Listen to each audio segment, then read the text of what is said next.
Hi, good afternoon, everybody. First off, thank you so much for understanding the situation that I'm having today.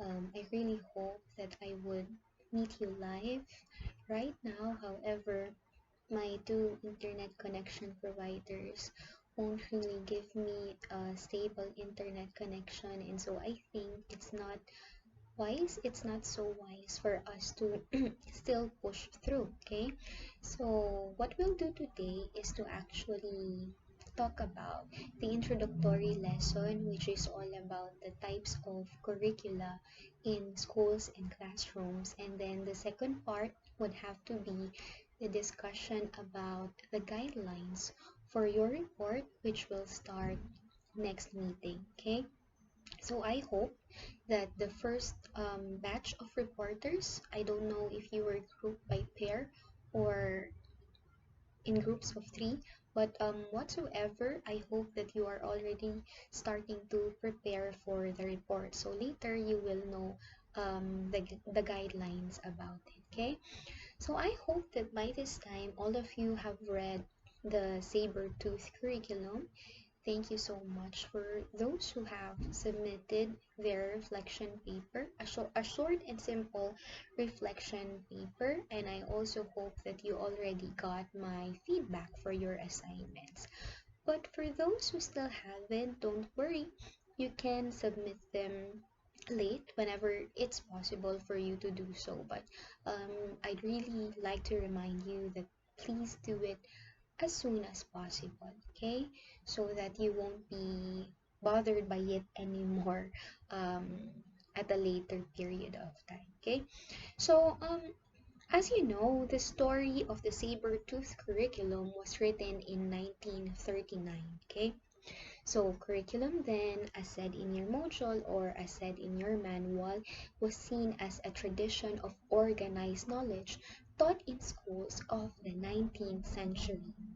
And luckily for us, fortunately, the concept, the people's view on what curriculum really is has changed through time. Okay, it has broadened to actually include several thoughts and experiences to be able to cater first the learning preferences of our students, and of course the teaching styles of educators as well, you as future educators.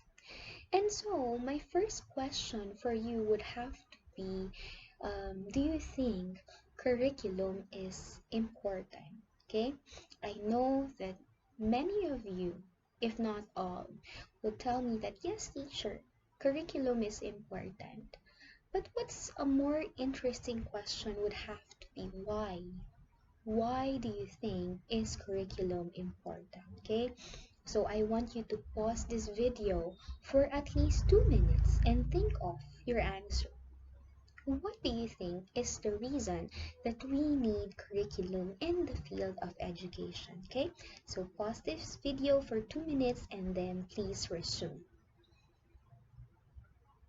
Okay, so I hope that you followed my instructions. I hope that you really press the pause button so that you'd have time to think of your answers. Okay, so I'd like to hear what every one of you is thinking, but I hope that you have thought of the following ideas, okay? So we say that curriculum is important because classrooms will be empty without it. Again, I repeat, classrooms will be empty without curriculum because in the first place, teachers won't have anything to do without curriculum. Okay? So, walang gagawin tayong teachers kung wala naman tayong curriculum na sinusundan. So, we can definitely say that curriculum is at the heart of teaching profession. Okay? Please take note of that. Curriculum is at the heart of the teaching profession. And every teacher is guided by some sort of curriculum. Maybe when you're already in the profession, of course, you won't be able to, remember all of the types of curricula. Hindi nyo nasasabihin, this is the taught curriculum, this is the hidden curriculum. Of course, hindi na ganun. But what's important for you to know is that you are guided by some sort of curriculum in one way or another. Okay? Next question. What are the educational levels in the Philippines? Okay, so you as future educators, it's important that you know this very well. Again, what are the educational levels here in the Philippines? Okay, so currently we have three levels. First is the basic education, which covers the K to 12 or the kindergarten level up to the 12th grade of the senior high school, and it is supervised by, what do you think? None other than the Department of Education, which is led by Secretary Briones. Okay, so aside from this basic education, we also have the technical vocational education. So this technical vocational education is being led or supervised by TESTA. It also includes the Tech Voc track in the senior high school curriculum.